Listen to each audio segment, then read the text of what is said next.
Donc les anti-inflammatoires, donc c'est la suite de la vidéo avec les médicaments pour l'asthme et PBCO.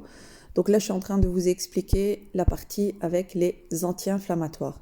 Donc je répète, les anti-inflammatoires par voie pulmonaire agissent directement avec peu d'effets indésirables comparés aux anti-inflammatoires par voie orale. On les appelle les corticoïdes ou les corticostéroïdes ou les AIS. Donc ici, c'est ce que je viens de dire. Donc les AIS, ce sont les anti-inflammatoires stéroïdiens. AIS, le synonyme, c'est corticostéroïdes ou corticoïdes. Dans les anti-inflammatoires, vous retrouvez concrètement trois choses. Soit les corticoïdes qui sont seuls dans un aérosol, par exemple le Pulmicort.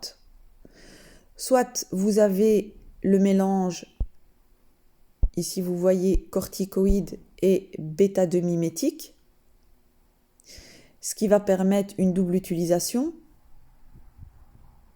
Et puis vous avez une troisième chose qui n'a rien à voir avec les autres, c'est les antagonistes des leucotriènes, que je vais vous expliquer dans quelques minutes. Donc les corticoïdes, corticostéroïdes, anti-inflammatoires, c'est la même chose.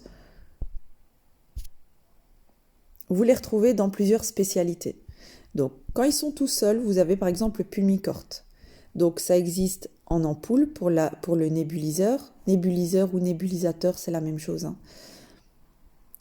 On l'appelle aussi l'aérosol, mais bon, c'est pas un terme exact. Vous avez le Pulmicort sous format turbohaleur. Et alors vous avez une deuxième possibilité, vous avez les corticoïdes plus les bêta-2 mimétiques. Donc ça, c'est le fameux Symbicort. Il tombe souvent à la qualification, ainsi que le Pulmicort. Donc c'est quand même une dia importante. Les corticostéroïdes, ce que vous allez mettre dans votre colonne effet indésirable, c'est ceci. Donc raucité de la voix. C'est quoi raucité de la voix? C'est que la voix est rauque, un petit peu cassée. Candidose buccale. Et le dernier, ça, vous effacez. Candidose buccale, ce sont les champignons, c'est-à-dire que les corticoïdes diminuent l'immunité. Et donc, qu'est-ce qui va prendre la place? Ce sont les champignons. Donc, à chaque fois que vous utilisez un corticoïde, vous risquez d'attraper un champignon. C'est comme les corticoïdes qu'on prend par voie orale, on attrape souvent des mycoses et des mycoses vaginales et des choses comme ça. C'est le gros effet indésirable des corticoïdes. Ici, comme ça se prend par la bouche, vous risquez d'avoir des champignons en bouche si vous ne rincez pas. Donc, ce qu'on va expliquer aux patients, c'est de bien rincer sa bouche et de recracher l'eau, évidemment. Sinon, c'est à l'intérieur, c'est encore pire, pour éviter d'avoir des candidoses. Donc, à chaque fois qu'il y a un corticoïde, vous dites au patient de se rincer la bouche. Donc, à l'EAC, si vous avez un dispositif avec des corticoïdes et que vous ne dites pas vous rincez la bouche, c'est une faute grave. Pourquoi? Parce que vous allez donner une pathologie en plus au patient. Donc il faut être compétent par rapport à ça, c'est important.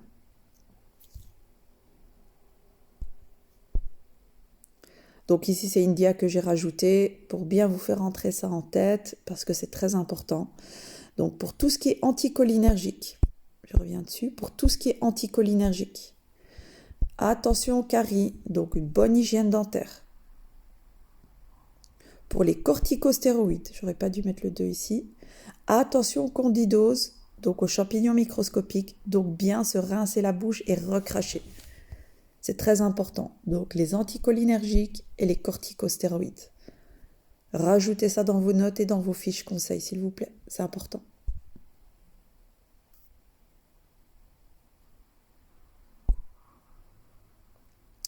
Donc comme solution anti-inflammatoire, c'est ce que je vous expliquais tout à l'heure. Donc comme solution anti-inflammatoire, on a soit les corticostéroïdes, c'est-à-dire les AIS, mais on a aussi une autre possibilité, c'est les antagonistes des leucotriènes. Vous allez me dire, qu'est-ce que c'est que cette histoire de antagonistes des leucotriènes? Ça a l'air compliqué, mais ce n'est pas compliqué. D'ailleurs, le titre, c'est la classe pharmacologique. Donc il y a deux possibilités comme anti-inflammatoires. Soit les corticostéroïdes, soit les antagonistes des leucotriènes. Qu'est-ce qu'un leucotriène? Pour comprendre, il faut savoir ce que c'est un leucotriène. Qu'est-ce qu'un leucotriène? C'est un messager de l'inflammation. Quand vos poumons s'inflamment, votre corps va essayer de lutter. Et donc, il va émettre des messagers de l'inflammation, ce qui est tout à fait sain dans un cadre normal, mais dans le cas de l'asthmatique, il en a trop. C'est une réaction exagérée. Comme pour l'allergie est une réaction exagérée. Et donc, du coup, ça va empirer la situation chez un asthmatique. Donc, les leucotriènes chez quelqu'un de normal, c'est positif parce que ça va permettre la guérison. Mais chez un asthmatique, c'est quelque chose qui va être exagéré.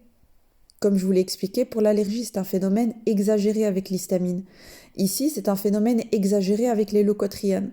Donc, pour éviter que l'asthme n'empire, ici, c'est le seul médicament qui ne vaut pas pour la PBCO. Donc, je répète, les antagonistes des leucotriènes, la seule indication, c'est l'asthme. La PBCO, non. Donc, on n'utilise pas les antagonistes des leucotriènes pour la PBCO. On l'utilise juste pour l'asthme. Donc, je répète, dans votre tableau, dans la case indication, vous mettez juste asthme. Vous ne mettez pas PBCO. Donc, je répète, les fameux leucotriènes sont produits de manière exagérée chez un asthmatique. Donc, qu'est-ce qu'on doit pouvoir faire? C'est bloquer l'inflammation. Comment je bloque l'inflammation? Je bloque les leucotriènes. Donc, le médicament s'appelle les antagonistes des récepteurs aux leucotriènes. Les antagonistes des récepteurs aux leucotriènes, ça veut dire un médicament qui bloque les leucotriènes. Et les leucotriènes, ça augmente l'inflammation.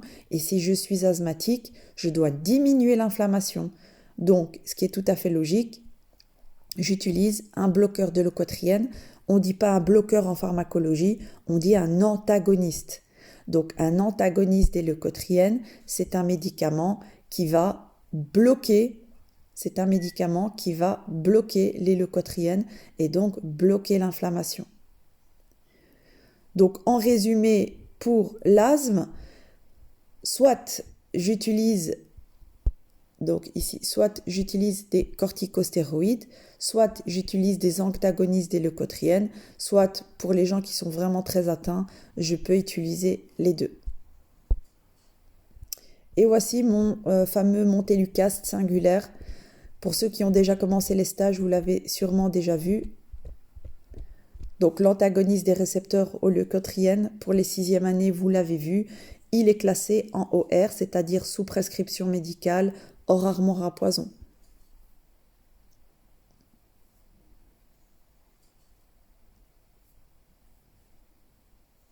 Donc ici, je vous le répète, seule indication, c'est l'asthme. Attention à prendre le soir en dehors des repas, c'est une posologie particulière. Effet indésirable, trouble gastro-intestinal.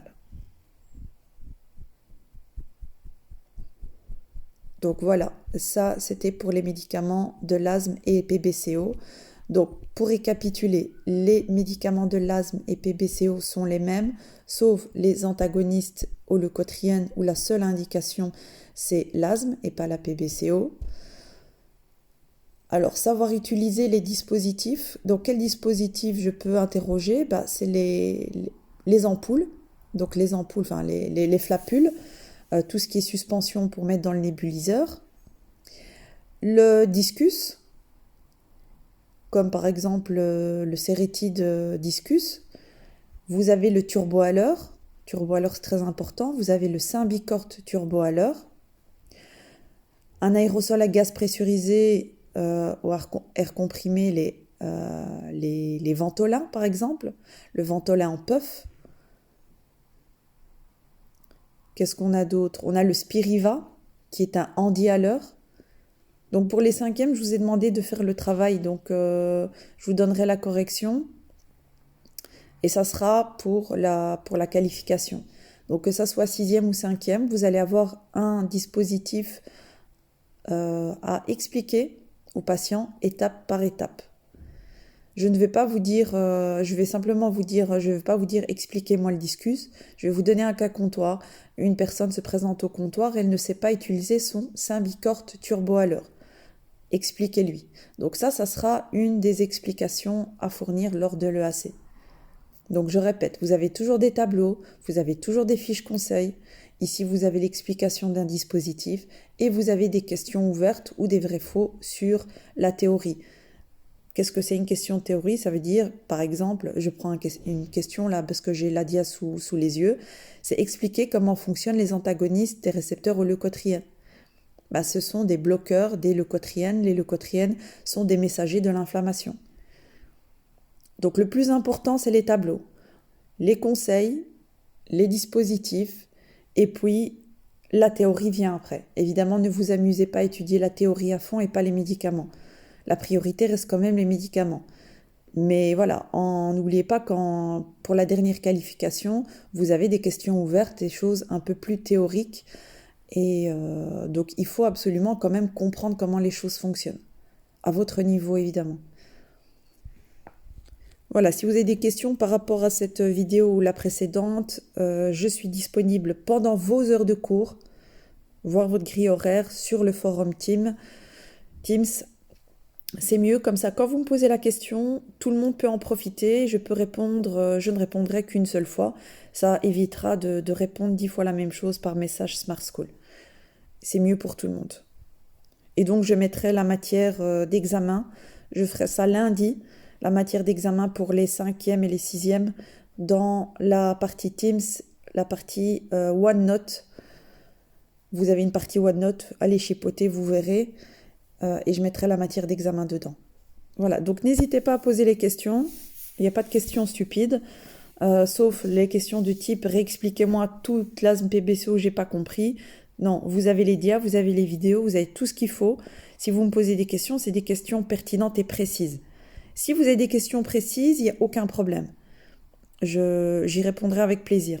Mais si vous me dites de réexpliquer tout, individuellement, c'est pas possible. Donc soyez précis dans vos questions. N'hésitez pas à regarder la vidéo plusieurs fois. Voilà, bon travail à tous.